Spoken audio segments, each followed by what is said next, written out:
She is the state director for All Voting is Local Nevada, great state of Nevada out west, and they're working on a major, what they're calling a sweeping election reform bill there in their state legislature, also pushing back against efforts to suppress the vote. Nevada also one of those big key battlegrounds that show up in those presidential elections we have every 4 years. And but don't forget those other races. With the statewide, state legislative.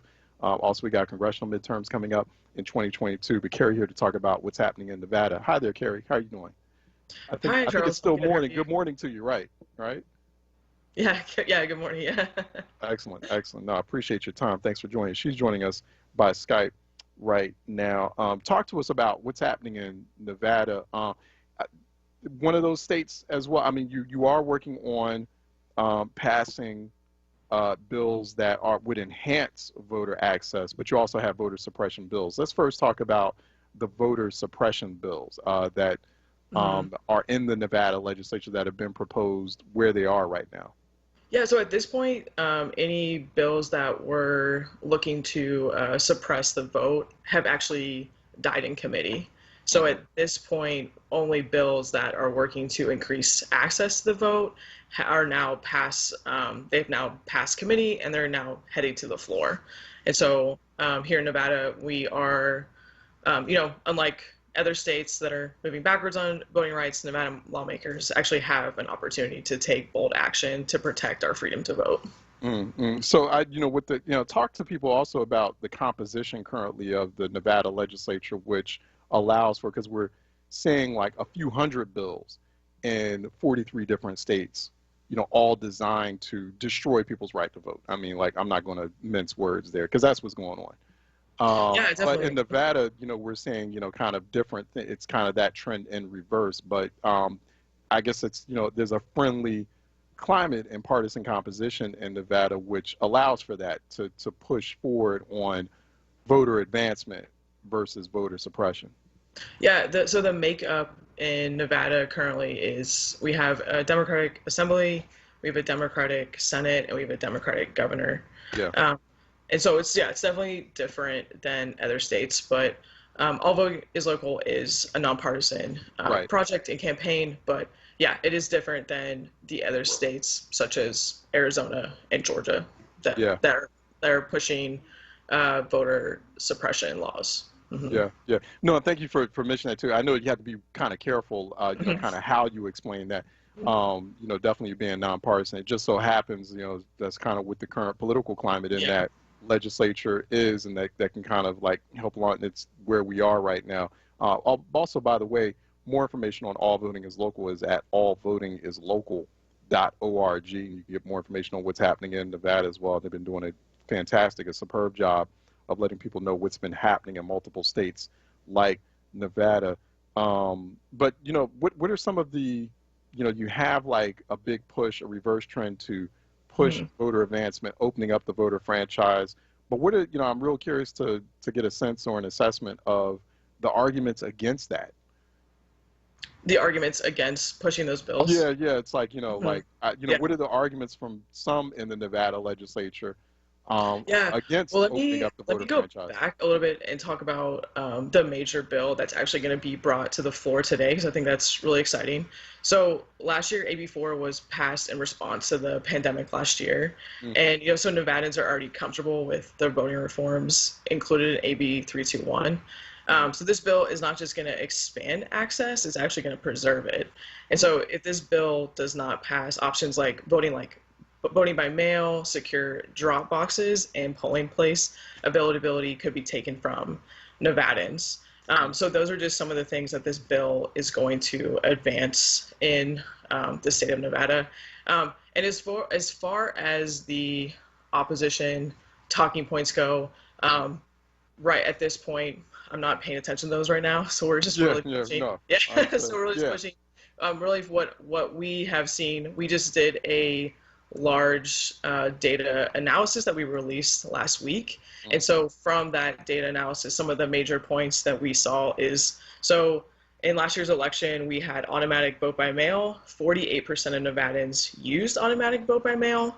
And then diving into those numbers, a little bit deeper, and that was 48% in 2020 and only 7% in 2016. So Wow. that's a very significant increase over the 4 years. And even though we were in a pandemic, it still was a popular voting advancement that Nevadan voters used. And then Yeah. also, additionally, um, rural voters actually use voting by mail with 53% of that population using voting by mail, and Mm. then also 57% of Asian American and Pacific Islander voters, and 56% of Native American voters were using voting by mail. So Wow. overall, we're seeing that this is an extremely popular option to vote. And that's the other great thing about this piece of legislation is Yeah. this bill is not taking away anything. You can vote by mail, you can vote in person, you can use a drop-off box. It really is going to give Nevadans their choice of how they want to vote. And if they do not want to receive a vote by mail ballot, that's totally okay. They can opt out and choose to vote in person. Yeah, and what's really good about this is it's all about making, well, two things are happening here. One, it's about making these new Mm-hmm. processes, or not these new processes, but these processes that were expanded in 2020, because we realized that we could do this, and we did it within very rapid time, right? Because you had other states like Colorado, for example, or Oregon, Utah. It was like years. It was like a decade to implement, simple things like, universal mail balloting, for example. We did this way. We had like months to do it in Yeah. multiple states, whether it was Nevada or Pennsylvania or elsewhere. And so we proved to ourselves that, oh yeah, we can do Mm-hmm. this and we can do it within relatively quick time. It was a little messy, but we got it done and we got it done right, right? So that's Yeah. one. So it's now like making those types of expansions permanent. I think Yeah. that's going to Mm-hmm. be really important. Like, let's make this permanent so we're not going back to that place where we were before we found out we could do this. And then two, making this franchise multimodal. I think Yeah. that that's also, like it can operate on different platforms and you have different options. And that's always been a problem with voting in America is that like it's by its nature, it's been very like unnecessarily restrictive when Mm-hmm. it should be like very agile and multimodal. And so I think that this bill or these sets of bills gets to that. Yeah, I mean, really to your point, I mean, I think one thing that the pandemic showed last year was that, voting by mail is a safe, secure, and convenient option. Hmm. Um, and so, pandemic or not, lawmakers really must pass AB 321 to ensure that it remains an option for all Nevadans. Mm-hmm. Yeah, yeah, no, I think that's real important there. We're talking with Carrie Dermick, who is state director for All Voting is Local Nevada. Go to allvotingislocal.org for more there. One of the things, are there other things, that's also like what's in these bills like AB4, AB 321, your you're sort of characterizing as election reform. Mm-hmm. And so I wonder about that. Like I had kind of some issues with what's happening on the congressional level, you know, packing so much into HR 1, into that HR 1, HR 4 series, referring to it as election reform. And so I feel like, well, but, voting rights right now is what's really the key, the most, alarming thing that we've got to, that's being attacked right now. And so Yeah. it's kind of like I feel like, okay, let's prioritize voting rights and making sure that's still there first, and then we can get to election reform. The other thing too is that in terms of the messaging, it kind of it opens it up a little bit to more critique, as ridiculous and insane as those critiques are, and those Mm-hmm. talking points are from the opposition. Oh, like, well, yeah, we're about election integrity. No, you're not. You're about like destroying people's right to vote. But I wonder about the messaging on that, about like election reform as far as versus just like, hey, like we just need to preserve voting rights. Yeah, I mean, I think election reform is, I mean, I think that's really what it is. Like, we're reforming our elections in Nevada and giving voters more options to choose how they want to vote. Um, at this point, the major piece of legislation that we're focusing on is AB 321. Hmm. There are definitely other pieces of legislation that I can definitely pass along to you as well, but we're Yeah. not as sure as where they are like if they're going to be on the floor today or not. Whereas actually the Speaker of the Assembly, Speaker Jason Frierson, is actually the one that is sponsoring AB 321, and so we're pretty confident that it's going to be voted on the floor today.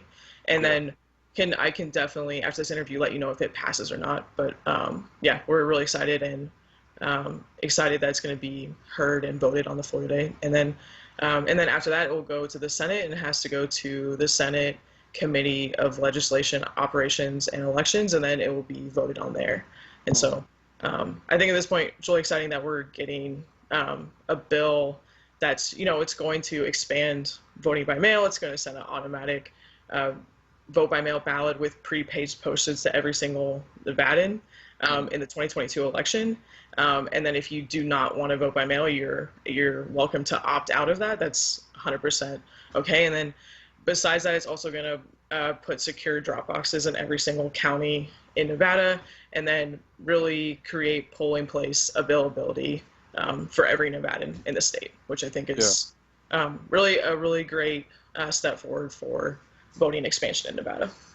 Yeah, also, Carrie, if you could speak to, kind of the economic aspects of this. What I mean by that is, one, we also found out that, these modes of voting, they're cheaper. I mean, they're more cost efficient, right? So, I mean, there's a cost efficiency calculus that's sort of baked in, just naturally baked into when, okay, well, that's when you have that kind of agility and you have okay, you can just mail a ballot as opposed to going into an actual physical place. And then obviously there's a cost that's true, because I know boards of elections officials and elections administrators complain about this all the time, hey, we don't have enough money for sometimes for these big election cycles. This helps that. So that's one aspect of it. And then two, I would assume that, states like Nevada, places where you're opening up the voter franchise, that's an attractive place for people to move to or to want to live in. Because it's like, oh, that's a place that where I can feel represented. I can feel like my voice is being heard. It's not being muzzled, right? And so, that's, I think that I mean, if you can, or if you can give any insights to that, that's where that can help a place like Nevada, which has big cities like Las Vegas and Reno and elsewhere, Silver City, that can make those places grow. That actually, attracts more residents. Yeah, definitely. I think, it definitely will encourage, people to move here. That is definitely already happening to our state. A lot of people are moving. Right. I've lived in both parts of the state. I'm currently living in Las Vegas, but I lived in Reno for about 7 years. And so, people are already attracted to the state, and I think that it's just going to attract more people. And then from an economic perspective, I really think one of the best pushes for this sweeping election reform bill is, historic voter turnout. In 2020, Nevada saw some of the best voter turnout it had ever seen in the history of its elections, and that's because Nevada voters had options to choose how they wanted to vote. And then as far as the cost of the legislation, that is currently being worked out in in the Ways and Means Committee, and then also that will be worked out in the legislature as we get through the end of our legislative session. And so we'll see more information about really what's going to happen with this bill on that side. Yeah. No, it's something to kind of, especially when we look at what's unfolding in a place like Georgia, right? And even in Pennsylvania, you're having also companies, they're entering the fray and saying, hey, what, these sorts of changes, these attacks on voting rights, this makes us uncomfortable, because they're getting feedback and flack from customers, from consumers that are saying, what, I'm not going to support you. I'm not going to buy your product if, you're continuing to contribute to the campaigns of people who are trying to suppress or muzzle my right to vote or my democratic expression. So I think that's very important, so I think there's a kind of bottom line. We don't look at that or talk about that enough, the bottom line aspect of voting rights. There is a sort of economic incentive and imperative in that. Yeah, definitely. No, Yeah. yeah, I completely agree. And luckily, that's not something we're having to deal with in Nevada because we're Yeah. actually, we're actually expanding uh, voter advancement here. And while other states are moving backwards, we're lucky that Nevadan lawmakers Yeah. are making an effort to expand access Hey, to voting for all Nevadans. Yeah. hey Carrie, also, one last question here. Mhm. So, we're expanding, in a state like Nevada, you're on the right path, on the right trend. You're expanding the right to vote, the access to vote. But, how is that aligned with civic literacy, right? So it's Mhm. one thing to finally, you're opening up the franchise to make sure as many people as possible have the ability to participate in it.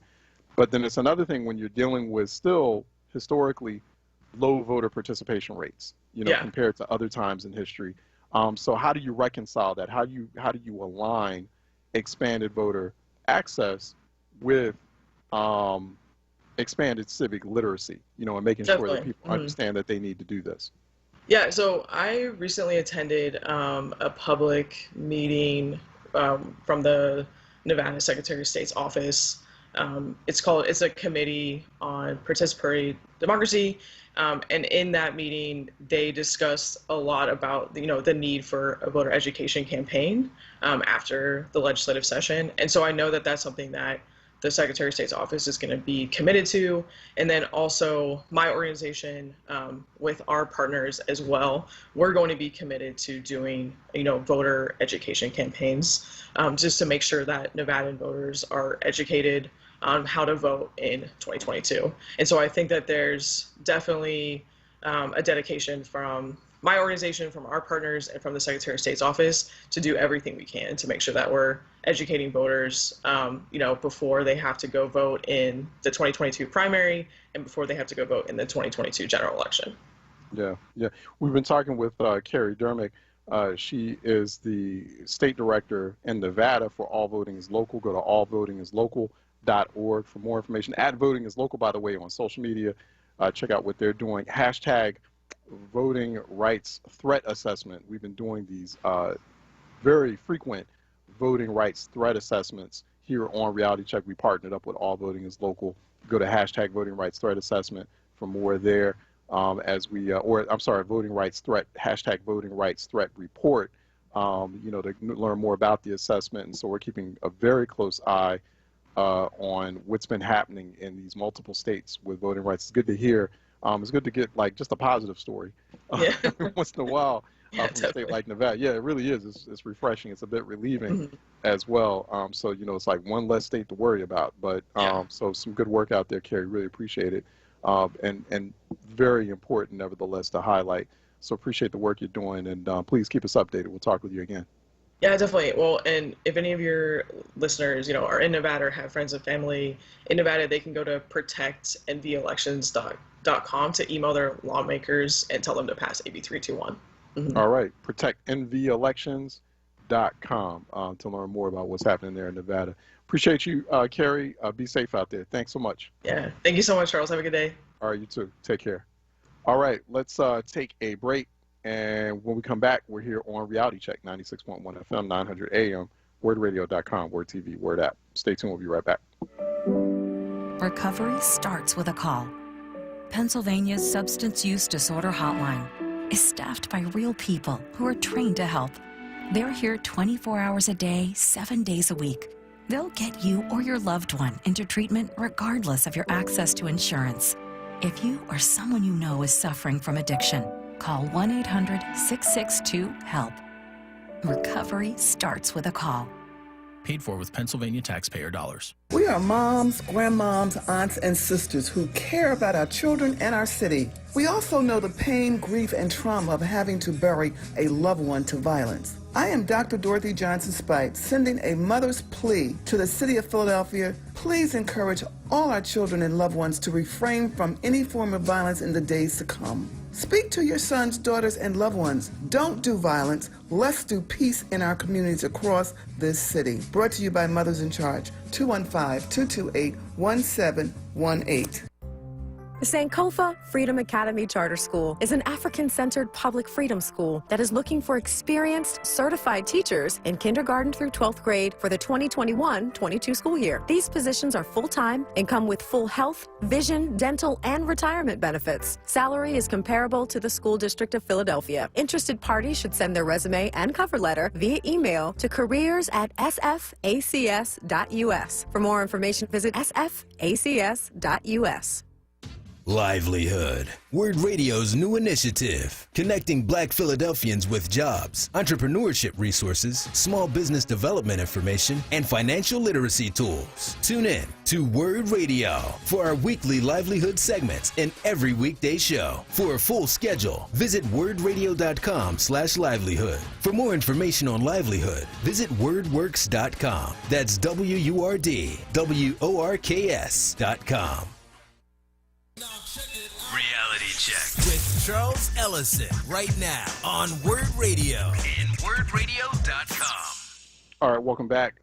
Mike Carroll is Deputy Managing Director for Transportation for the City of Philadelphia. So we're heading into an EcoWord conversation with him and just having sustained and increased EcoWord conversations this week as we head into Earth Day. That's going to be on Thursday. We've got a special Earth Day broadcast, a 3-hour broadcast. That's on Thursday from 1 to 4 p.m. I'll be hosting that as well. And that just, I mean, we do this every day, daily, particularly on this program, Reality Check, WURD, our EcoWord Environmental Justice Journalism Initiative explores all of these issues. One of those big issues that we don't talk about enough is transportation. Transportation is a big deal in a big city like Philadelphia. We have Mike Carroll here who oversees transportation affairs for the city. He's joining us by phone. Mike, how are you doing, sir? Good morning. Good afternoon, rather.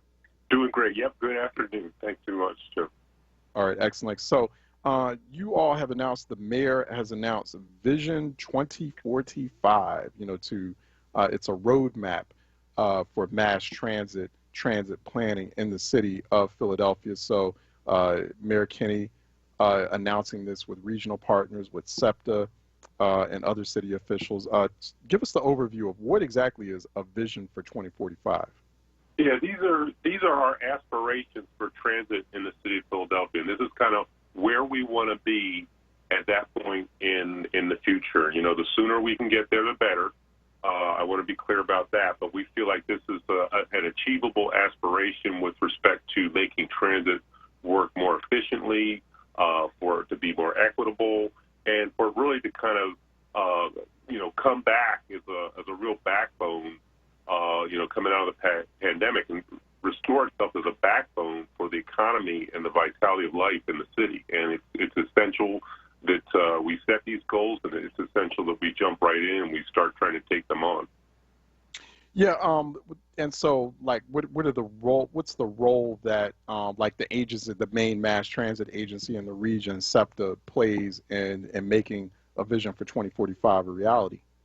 Yeah, well, we are very much partnered with SEPTA, but I also want to include PACTO in the conversation and New Jersey Transit. Right. And, these are also our partners in trying to make this vision come true. But for sure, SEPTA is really front and center. And we have projects that we're working on with SEPTA now. We're kind of coordinating with them on a lot of their capital work. So, they're going to do a fair amount of the work, which is on the stations. They're going to do a lot of the work to kind of procure the vehicles and make sure that they're being operated in the best way possible. And then we as a city have a role to make sure that the streets are set up in a way that contribute to that vision as well. And that, when it comes to people kind of walking to the station and, accessing transit, that we've done everything we can as a city to make that a good trip to get to transit. Mm-hmm. What are we looking at in terms of dollars to arrive at that vision point in 2045? How much is this all going to cost?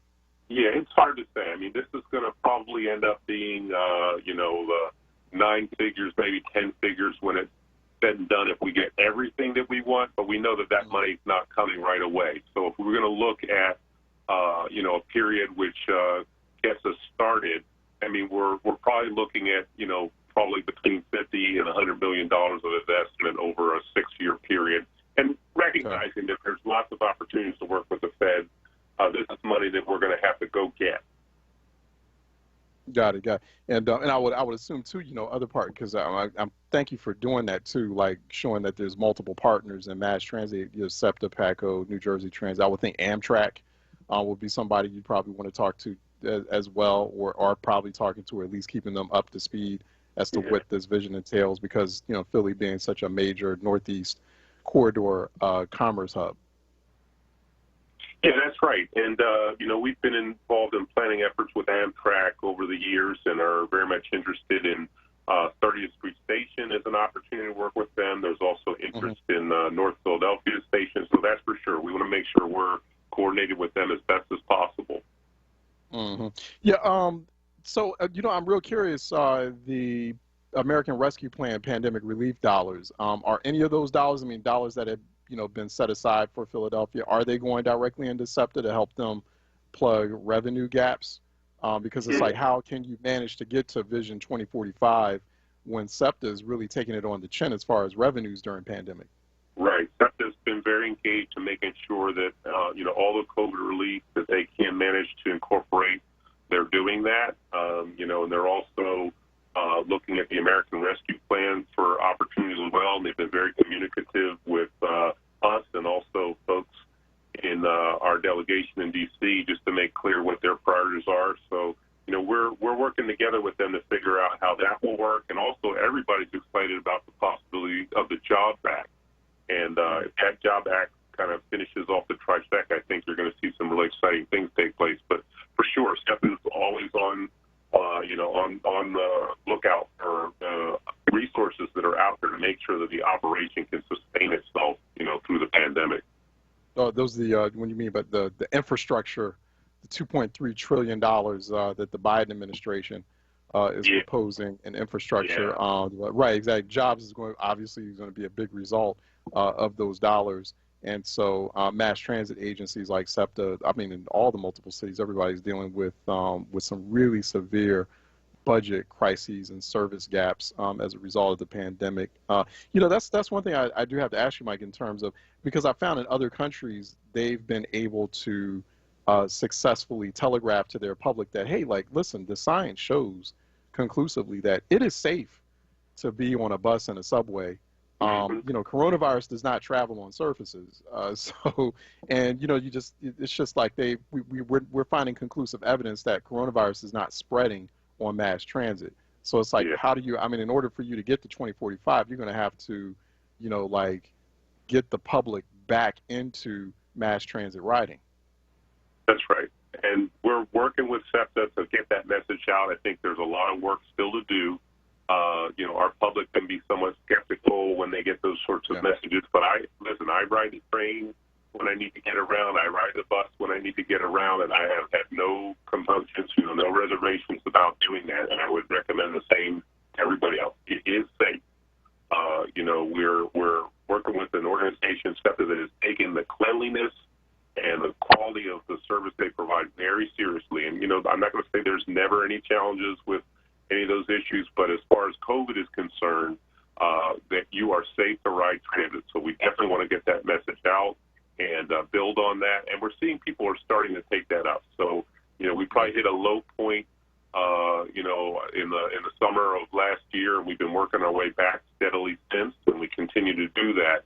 And so I'm very encouraged when people, see the city starting to come back, and, the frustration that they may dealing with auto traffic, the transit will be there. That will be an option for you, and it'll be the best option a lot of the time. So go ahead, get your vaccination, but there's never any reason not to ride transit today, tomorrow, in the near future, and for your life to come. It's always a great option to get around Philadelphia. Mike, one thing I'm concerned about here, however, is, 2045, that's 24 years away. And I feel like some of these changes need to, or these expansions of mass transit, improvements of mass transit in the Philadelphia region need to happen now. Because by the time we get to 2045, the people who rely on mass transit the most, because there's this component, there's this equity component to this, they're not going to be around. or they've already been, I mean, we've got this issue of like, lack of housing options, affordable housing in the city of Philadelphia. So, people being, slowly and gradually displaced and pushed out into the outer rings, places where, SEPTA is not reaching those places. And so I just wonder about, having these goals so far out. There's certain things that where I'm like, well, why not just start doing them now? Yeah. And the good news is we have started now. And so, I definitely hear what you're saying. That is where we want to end up. And like I said, we're trying to make sure that this is achievable in all of its dimensions. And so we feel like there's some pretty bold things we're asking for that are going to take more time, So, if we're looking at what's going on now, though, I think there's a pretty impressive stuff that's going to happen soon, and some things are actually kind of underway. So what we're looking to do is create an integrated system which does really deliver on these equity goals in terms of making sure that it's affordable for people and that it gets them where they need to go. And so SEPTA has already done a lot of work to eliminate what we call the transfer penalty, where folks have to reach in their pocket and pay more money if they just happen to take another bus ride to get to where they're going. And what we're looking for is to make transferring the norm. And so as much as possible, make sure that transferring is basically just free. Whether you're going from bus to bus, you're going bus to trolley to subway, whatever you're doing, once you're in the system, you're in the system. It's going to take a little work. SEPTA does have to look at their own bottom line, and I want to respect that. But that's one of the big things we can do to really address a lot of the equity issues. And then the second thing we're trying to do in making the system more integrated is also look at the frequency. And so our feeling is that, it may take a little bit longer time to wait for, travel to get to wherever the bus is or the train is or, to get there. But once you're there, you have a high level service, high frequency, and you're going to get on the move very quickly, and you're going to get further than you otherwise would be able to get in the same amount of time. And so that's the strategy we're taking. We're implementing work which includes, some of the accessibility improvements. So when you do arrive at a subway, there's an elevator as much as possible. When you're at a rail station, folks with disabilities don't have to negotiate which stations they can go to quite so much. There's going to be a much higher level of service for people to look forward to. So, there are some things that are going on now. We're looking forward to getting some bus lane pilots in place in the next year or two, experimenting with some paint to make them stand out. And so I wonder about the cleanliness issues too. I know that's a big goal is to make, but I since I was a kid writing SEPTA, cleanliness has always been an issue and a challenge on SEPTA. And I wonder about once again, why do we have to wait till 2045 before? I mean, to me, that's like a simple, we need to do that now and in a very dramatic way. I mean, and really also align that with the city's overall, if it has a response plan for trash, which I think is also a crisis. I mean, it's something also that adds to and aggravates the violence crisis. Yeah. And so why not, what's the big campaign that we're expecting to clean up SEPTA systems and SEPTA, mass transit modes of mass transit, buses and rail and subways? Yeah, so we're on that. And, folks hopefully had a chance to participate in Philly Spring Cleanup, a little while back here, week before last. And SEPTA was out in full force. And I don't mean to cut you off, Mike, but I am going to cut you off because I have to ask, is it, to me, I feel like the city is still not taking the trash and cleanliness challenge seriously. To me, it's like these one-offs, cleanup, okay, let's have a nice little campy spring cleanup. This needs to be an everyday thing. Literally, the city's got to really clean up, though, Mike. I mean, it's bad. And it's aggravating the violence. Hold on one second. It's aggravating the violence. We have scientific evidence showing that the more you green and clean a city, particularly neighborhoods and places where there's lots of violence or violent crime, you dramatically reduce that crime. To me, the city is not really serious about cleaning up. It's not, the city's not, city officials are not, it just feels that way. Like, I don't want to hear about just an occasional cleanup. Well, I want to hear, hey, what's the daily campaign for cleaning up the city? We clean up every day. We clean up every day. There's two sides to the story. Trust me, the city isn't putting the trash out there. We're picking it up. And so what we really do need to do is, like you say, make people aware of what they need to be doing and make people aware of the consequences, not just in terms of like penalties or that sort of thing, but that has to be a part of it, but the consequences of letting this go. You know, the city will clean up a block often, and 2 days later, you will not know that they've come. That's not on the city. The city didn't come back and put the trash back. You hear me? Yeah. It's a collective effort. It means that we do need to engage with people. So, you know, when we bring people together for things like spring cleanup, that cleaning is not necessarily the only point. It's the engagement. You understand that? It's the engagement with communities. Yeah. When we're bringing the people back who can again talk to their neighbors. You know, they can talk to the kids. They can bring folks together around what the real issues are. And so that engagement is what's going to take care of this issue.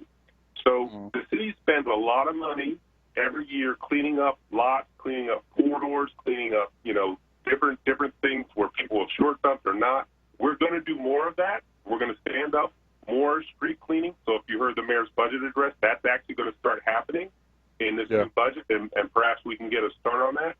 But the real thing that everybody needs to hear about is everyone needs to take responsibility for themselves and to work with their neighbors, folks they see, and just communicate that this is not going to be tolerated anymore. People can't just go down the street, taking stuff out of their pockets, throwing it on the agree. I agree. You know, I'm sorry. Oh, no, I was going to say, Mike, I agree with that. One other element of it, too, I don't know if the city has plans for this, is like, could that engagement also turn in, like, for example, we look at young people and we're worried about how young people are participating. Some young people out there participating in that violence or are victims of that violence. Yeah. Could this be an economic development opportunity? Yeah. Like, you know, cleaning up, you know, so paying young people like stipends, for example, directly, summer jobs programs that clean up the city, clean up, you know, the subways and the buses and things of that sort, you know, so where it's like, it's engagement. I totally agree with you. And I appreciate the passion in your voice I'm hearing now, because I want to hear more of that from everyone. One, the engagement, you know, getting people in the mindset, hey, listen, in order for these systems to work and to work the way you need them to work, you got to keep them clean. But two, hey, we're also going to pay, you know, communities or pay, you know, come up with the initiatives and programs, stipends to pay young people to clean these systems up.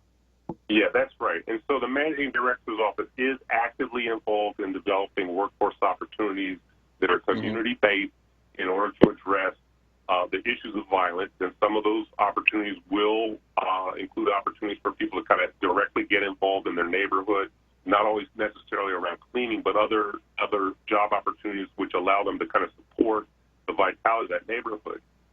The streets department in the city has had a longstanding program, which unfortunately in the budget cuts we had to suspend for some time, but we are looking for new opportunities to bring people in, you know, not just as sort of like a you know, violence prevention effort, but actually to start people on a career path, which may lead to work with the city or with other entities.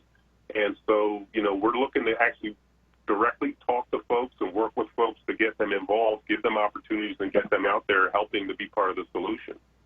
Yeah, I'm really excited about, I mean, I love to hear about, I grew up on mass transit, like as far as I could into adulthood. Like, I hate driving. I love mass transit. I really want this to work.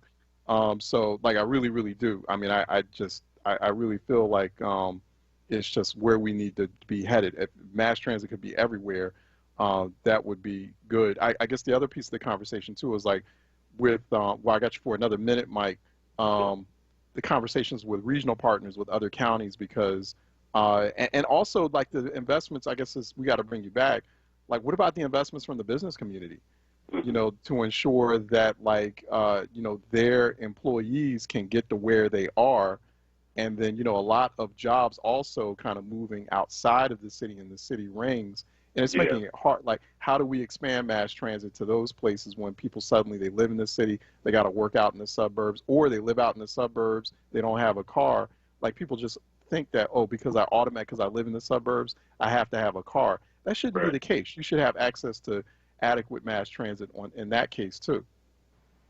Yeah, and we're in constant conversations with our suburban partners in the state and SEPTA to try and think about those problems. The SEPTA does provide some resources for reverse commute program. We're interested as much as possible, though, in making sure that as many economic opportunities are available within the city we pursue, though. I got to be frank about that. I mean, it works very well just from the geometry if we can focus on where the transit is already richest. And so, we've got a great system here between the rail and the trolley and the bus. And so if there's a chance for folks in the business community to decide where they want to be, our first choice is going to be for them to be within the city of Philadelphia. But, of course, the fact is we understand people do need to commute both ways, and we'll do what we can in these discussions with our partners outside of the city to ensure that, we're holding up our end. All right, excellent. We've been talking with Mike Carroll. Mike, I definitely hope we can get you for another conversation because we've been talking about transportation issues, but I want to talk about them more. Mike Carroll is Deputy Managing Director for Transportation for the City of Philadelphia. He's been hanging on with us here on our WURD segment, our pre-Earth Day segment here on Reality Check. Mike, I do appreciate your time and your work on this. So I'm going to give you a hard time. Anyway, I'm going to give the city a hard time anyway because we want to make sure we all arrive at a good place. But no, I do appreciate at least the planning and the intention behind this. So please keep us updated and let's have you back. All right. Thank you, Joe. Take good care. Have a great afternoon. All right. You do the same. Be safe out there. Thanks again. All right. Let's take a break, and we'll be right back with open phone lines at 215-634-8065, 866-361-0900 here on Reality Check. Let's take a break. We'll be right back. We are people of resilience, so let's protect our lives with vaccines we can trust. We can do this. To learn more about COVID-19 vaccines, visit cdc.gov/coronavirus. Brought to you by the U.S. Department of Health and Human Services. Hey, WURD family, have you heard of the new Go to Know campaign? If not, here is the deal. WURD Radio has partnered with the Colorectal Cancer Alliance, Penn Medicine, LabCorp, and the Independence Blue Cross Foundation to present the Go to Know Fit Kit Screening Campaign. The Go to Know campaign is an at-home screening test for colon cancer. Yup, you heard me right. You can take your own stool sample and mail it back for testing. Did you know colon cancer, if caught early, is 100% preventable? African Americans are 20% more likely to get colon cancer and about 40% more likely to die from it than most other groups. Plus, it is recommended you get screened if you are 45 years of age or older. So for the next 6 months, you can go to wordradio.com and click on the Go to Know banner for your free at-home screening test. It's that simple. Again, just go to wordradio.com, click on the Go to Know banner, and request your free at-home screening test. That's it. Go to Know today. The Black Words Book Club. WURD Radio's monthly conversation on books that explore the African American experience through social, economic, and environmental justice issues. Tune in the second Tuesday of every month on Evening Words with Nick Taliaferro, 4 p.m. till 7 p.m. The next book for May is Living in Color by Tommy Davidson. Be sure to listen live as Nick Taliaferro will hold a contest for a giveaway book bundle that consists of 4 titles from Kensington's Defina's Authors of Color's newest release. Don't miss it. Tuesday, May 11th on Evening Words with Nick Taliaferro. Attention for WURD members. Get your copy and receive a 20% discount when you purchase at Harriet's Bookstore or Hakeem's Bookstore. For more information on the Black Words Book Club, visit wordradio.com. The Black Words Book Club is sponsored by Defina. Defina is an imprint of Kensington Publishing Corporation, America's independent publisher, concentrating on authors of color. The WURD Radio newsletter, keeping you informed, engaged, and connected. Sign up by visiting wordradio.com. Scroll to the bottom of the page and type your email address under Connect with Us. You'll receive the latest information on WURD Radio, messages from our president and CEO, Sarah Lomax Reese, exclusive articles and multimedia content, and resources. Stay informed with the WURD Radio newsletter. Reality Check with Charles Ellison right now on WURD Radio and wordradio.com. All right, Facebook Live did come back up, so I see we got a lot of response. That discussion about what's happening with mass transit in the city resonated with quite a few people. I appreciate, I think it's Sear Bailey was saying, stop blaming SEPTA workers for the public being irresponsible with their trash and drugs. They work for SEPTA, they don't own it. But, you know, if you wanted SEPTA to still be around, yeah, I mean, SEPTA workers, some SEPTA workers out there, y'all gonna have to step up too. Sorry, everyone's gonna have to step up. This is like the trash issue and the cleanliness issue on the SEPTA systems. That's an all hands on deck issue. So I'm sorry, like I'm like SEPTA workers, if y'all listening in too, like if you're not already, I mean, I know some of you out there do, but if you're not, like that's your problem too. You need to step up. If you're a bus, your subways, you see like, you know, do what you need to do, whether that takes more advocacy, more energy, you know, demanding from your managers, demanding from your bosses in the system, like, hey, what can we do now to make these places cleaner? Because those are your workspaces. You would want them to be clean too. So I'm not going for this. Oh, like, well, it's not their problem. It's not their responsibility. Yes, it is. Like those are your systems that you work on. So like if I'm in a workspace, like my workspace most of the time is at home. I make sure my home is clean, you know. And the other thing too is like this trash problem in Philly. We're having this big conversation about police violence, and communities want police to treat them right. And police should be treating us right. Well, then keep your damn neighborhoods clean. Keep your communities clean. Like if you know, like the same people who are like demanding respect and, you know, correct treatment from police are also the same ones like what, you know, Melissa Brunson is describing, driving around in their cars around the block and straight throwing trash. This is what she's saying, straight throwing trash out of their windows. I see that all the time in Philadelphia. Like, you know, if you want these systems to treat, I mean, one way of like just getting a little bit more respect from these systems is like, you know, treat your communities right and keep them clean as much as possible. And so like, I don't care how poor you are, you can still like not trash your street up, you know, especially when there's like trash cans around, or when you can just hold on to that trash and wait till you get home and throw it in the receptacle. But it's like, that's like schizophrenic thinking, like to think, oh, I'm going to demand better treatment for police, but then I'm going to trash my neighborhood at the same time. That doesn't make sense. Like, you know, all that stuff has to be congruent. Some people might not agree with me, but that's fine. That's a hill I'll die on that statement. Let me go to the phone lines. Ashley out of West Philly, who's calling in for a reality check. Ashley? Hi. How are you doing? Pretty good, thanks. How are you? All right. So I guess I was just calling about, like, I live in West Philly, and, like, I'm big on not littering and everything, but, like, when I'm walking my dog, like, even walking my dog, you see people not cleaning up, but it's hard to when there's, like, no trash cans, like, in that area. It's like you go to the nicer parts, like, close to the University City, you'll see trash cans over there. So, like, how will we go about getting trash cans? Because people can clean stuff up, but if you're not giving people places to put their trash, it's the same thing is going to keep happening, you know? So I agree. And you know what, you should, Ashley, thank you for raising that, because that is, and so that goes back to that other issue, because this is why it's all hands on deck, and why, we got to keep continuing to get on city officials. Like the city of Philadelphia, city government, does not take the trash problem seriously. And if, you know, so first thing I would do, if you haven't already, is light up your council person. If you know who your city council person is, light up their phone. So if you're West Philly, maybe it's Jamie Gauthier or Curtis Jones, I don't know, but light them up, because if they are a member of city council and they're not doing what it takes and their staff is not doing what it takes to keep their streets clean, get them out of office. Like, so to me, the council district that you're in, if you're having issues with no trash cans around, and that council person who lives in that district hasn't seen that, I have no idea why they're sitting in elected office. Like, I don't understand it. Like, trash is a priority. It's not just a spring cleanup every now and then. This has to be a top priority, major public health issue for the city. So I appreciate you mentioning that, Ashley, because I have a issue with that too. Like, you know, if we are expecting people to stay clean, and people like City Council President Darrell Clark one time referenced, I think it was last year, was like saying some residents were acting like pigs.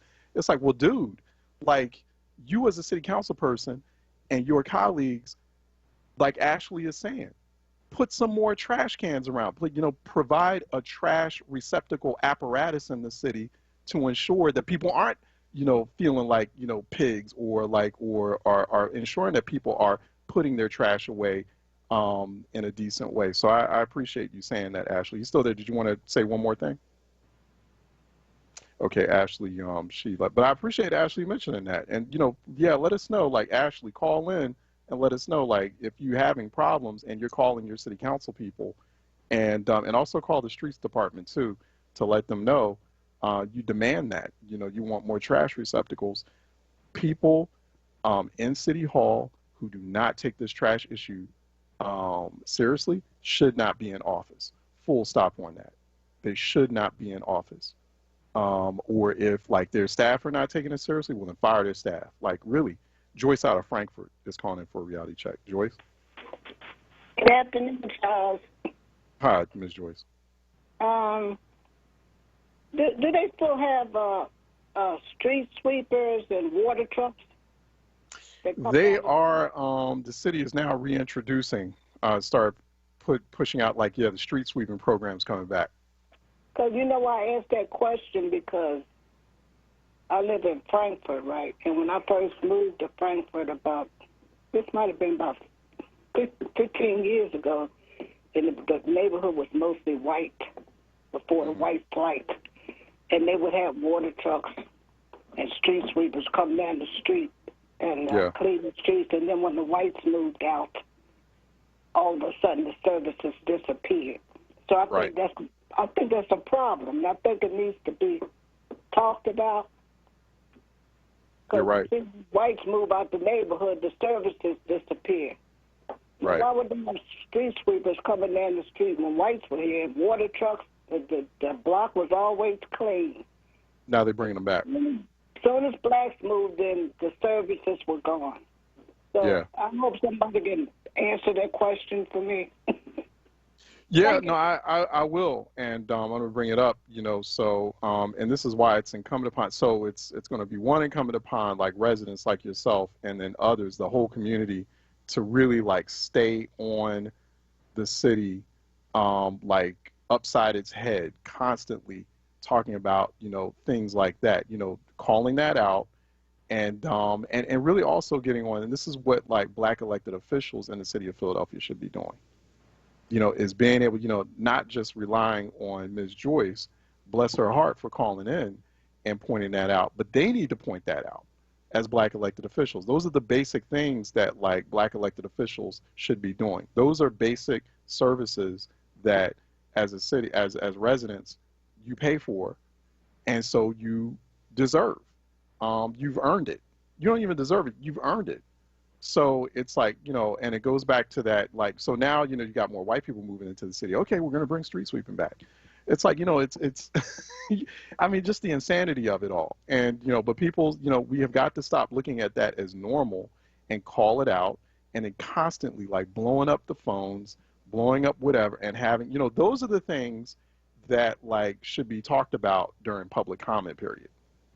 Not like honorific resolutions and honoring some, like, lawyer who moved from the city to a law firm or whatever. Like, stuff like that's the kind of stuff, like, that, you have to find, we have to create those opportunity moments to really press hard on and say, don't be afraid of doing it.